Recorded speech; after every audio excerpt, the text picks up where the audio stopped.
দেখুন বন্ধুরা, এই লোকটি দোকান বন্ধ করছিল, পাশ দিয়ে একটি চোর ঢুকে পড়লো দোকানের ভিতরে। তারপরে এই মাল জিনিস কিভাবে নিচ্ছে, আউলো ঝাউলো করে নিচ্ছে, আর সে বাহির থেকে তালা মেরে দেয় দোকানটি। তারপর সে সামনের দিকে চলে যায়। হঠাৎ করে তার হয়তো মনে পড়লো যে কিছু নিতে ভুলে গেছে, চোরটি খাচ্ছে কিরকম দেখুন বন্ধুরা। তারপর মাল জিনিস নিচ্ছে, নষ্ট করছে। তারপরে বাইকের উপর ওঠার পর সে মনে পড়লো তার ফোন নেয়নি। তারপর সে আবার দোকানের দিকে গেল। যাবার পরে কি হলো দেখুন বন্ধুরা, সে ফোনটি পেয়ে তারপর সে দেখতে পাচ্ছে যে তার দোকানের মালিক দোকানের দিকে চলে আসছে। তাই সে ভয়ে এখানে লুকিয়ে পড়লো। লুকিয়ে পড়ার পর সে দোকানের ভিতরে ঢোকার পরে সব জায়গা তন্ন তন্ন করে খুঁজছে, কিন্তু ফোনটা পেলো, কিন্তু দোকানের মাল জিনিস এরকম ফালানো কেন। তার জন্য সে একটু চিন্তিত হয়ে পড়লো। সে দেখলো যে তার মাল জিনিসগুলো অনেক নষ্ট হয়ে আছে।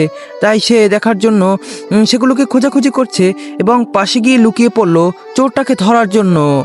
তো কি হয় তার আগে দেখার আগে আপনি যদি আপনার বাবা মাকে ভালোবেসে থাকেন তাহলে এই ভিডিওতে একটি লাইক করুন এবং একটি সাবস্ক্রাইব করে পাশে থাকুন চ্যানেলটি।